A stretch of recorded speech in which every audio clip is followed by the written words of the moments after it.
베네수엘라의 총선 지방선거가 마친 모양입니다. 베네수엘라는 전자투표로 합니다.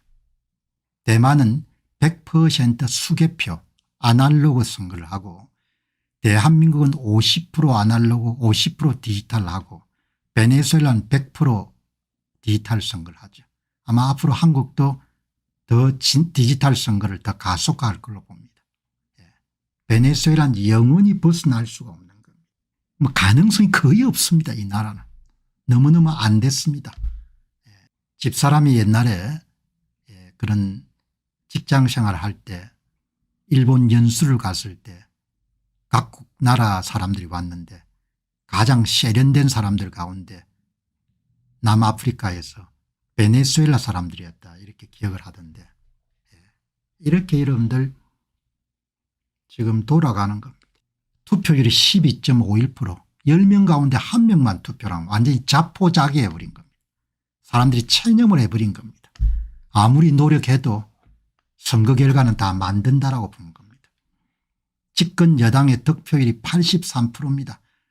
나라가 거의 망해가지고 사람들이 이런들 쓰레기통을 뒤지고 미립국 하는 것이 유일한 희망이 된 미국의 미립국 하는 게 유일한 희망이 된 나라인데 여당 득표율이 83%입니다.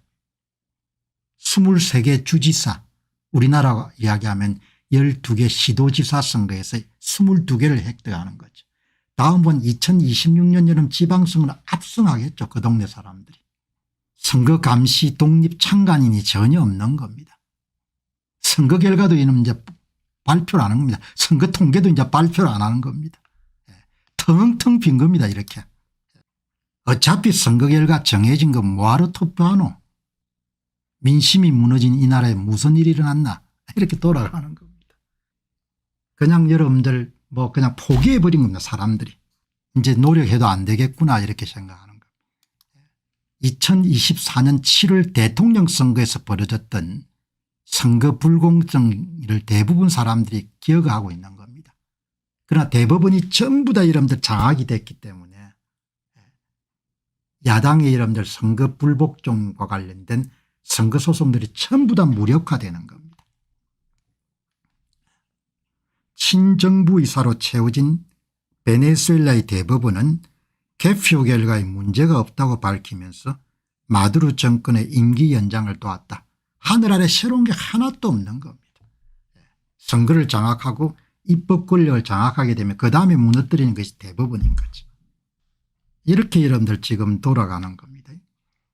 오늘 이 보도는 외신을 그대로 받아가지고 매일경제에서 비교적 베네수엘라 문제를 상세하게 몇 차례 걸쳐서 여러분들 보도를 했네요. 선거를 이틀 앞둔 5월 23일 베네수엘라 정부는 야권 주요 정치인 후안 파브로 과니파를 선거방해 업무 혐의로 체포했고 그냥 다당제라는 것은 덜러리인 거다. 덜러리.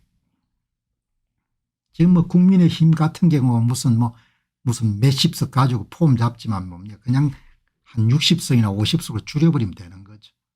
유사정당을 또 만들면 되니까. 분열해서 통치하는 거지 않습니까. 아르헨티나 독일 등 세계 각지에서 온 외국인 참관인 70여 명도 내정 간섭 혐의로 체포했다. 어차피 막 가는 겁니다. 국제사회가 어떻게 할 거냐. 자기 나라 문제 자기가 해결할 수 없으면 해결할 수 없는 겁니다. 외국인들은 도움을 좀 주겠지만 아무 문제가 안 되는 겁니다.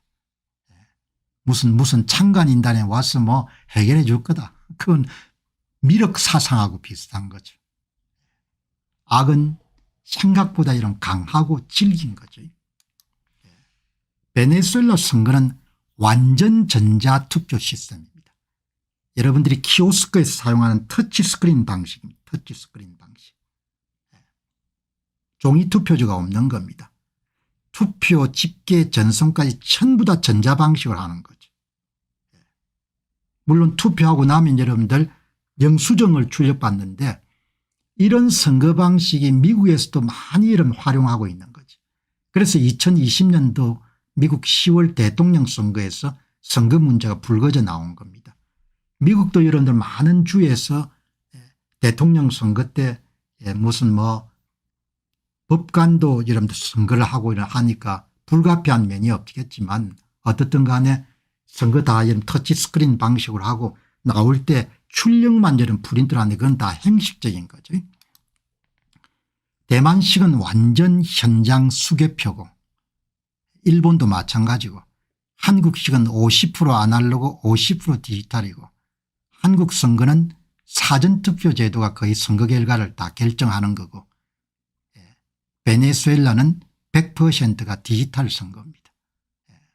뭐 보니까 중앙선거관리위원회에서 용역을 많이 발주를 해가지고 연구를 하고 있더군요. 한국 선거도 앞으로 계속 디지털 선거로 가는 걸로.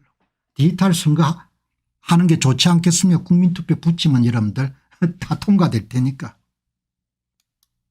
베네수엘라 선거는 1999년도에 우고 차베스가 집권을 합니다. 그리고 여러분들 해보니까 이 선거가 귀찮거든요. 그래서 2002년부터 2003년까지 선거 시스템을 개편하는 작업을 추진하고 2004년도에 완전 전자투표 시스템을 도입합니다. 터치스크린 방식으로. 영어 명칭은 일렉트로닉 보팅 머신입니다. 유명한 회사가 스마트매틱 회사입니다. 이 회사가 미국의 여러 주에 전자투표기를 또 많이 납품을 한 회사죠. 이후부터 터치스크린 기반의 전자투표와 영수증 출력이 일상화되는 겁니다.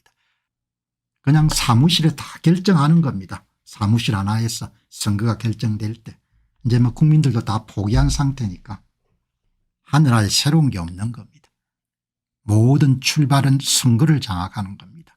선거를 장악하게 되면 사법을 장악하고 언론을 장악하고 전부 다 장악할 수가 있는 겁니다. 그렇게 해서 나라가 이제 골로 가는 거죠. 베네수엘라는 세계 미인대에서 여러분들 가장 미인들이 많이 나오는 나라지 않습니까?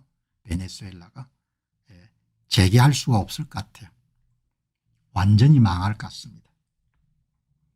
국민들이 선택할 수 있는 것은 그냥 떠나는 거 하고 그다음에 여러분들 어떻게 거기서 또 뭐 사는 거 떠나는 거 쉽지가 않죠. 나라가 망했으니 뭐 남미 국가들 칠레 같은 데 가더라도 다 눈총을 받지 않습니까?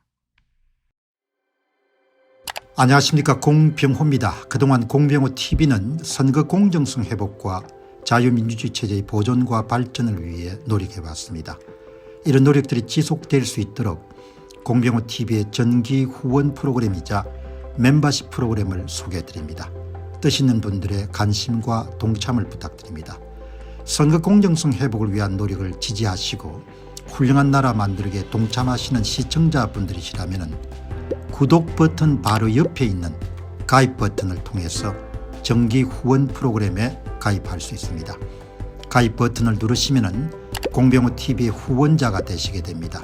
여러분의 후원이 선거 공정성 회복을 위한 노력에 힘을 더할 수 있을 뿐만 아니라 자유민주주의 체제의 수호를 그리고 발전을 통해 여러분과 후손들의 삶에 빛과 소금이 될 것입니다. 특히 그동안 공병호TV는 선거 공정성 회복을 위한 노력 과정에서 채널 성장에 제약이 가해지는 불이익을 감수해왔고 지금도 그런 불이익이 계속되고 있습니다. 그럼에도 불구하고 너무나 중대한 문제이기 때문에 공병호TV의 노력은 계속될 것입니다. 여러분의 깊은 관심을 부탁드립니다. 감사합니다.